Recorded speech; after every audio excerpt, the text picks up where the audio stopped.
Welcome. In front of me is a OPPO A77, and today I'll show you how you can boot this device into recovery mode. So to get started, we're going to hold the power button and volume up at the same time.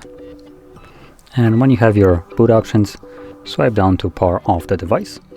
And when the device turns off, all you need to do is simply hold power key and volume down at the same time.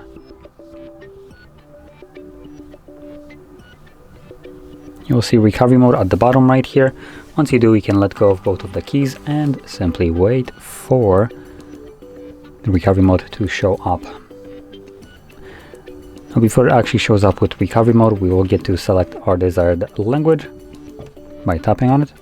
And there you go. Now in here we only have one usable option as a factory reset, or wipe data as it's called.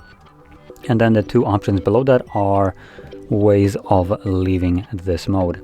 So there we go, that's basically the recovery mode. I'm gonna select reboot device, confirm it, and this will take me back to Android.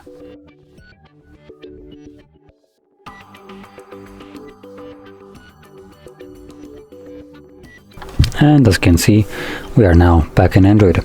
So if you found this video helpful, don't forget to hit like, subscribe, and thanks for watching.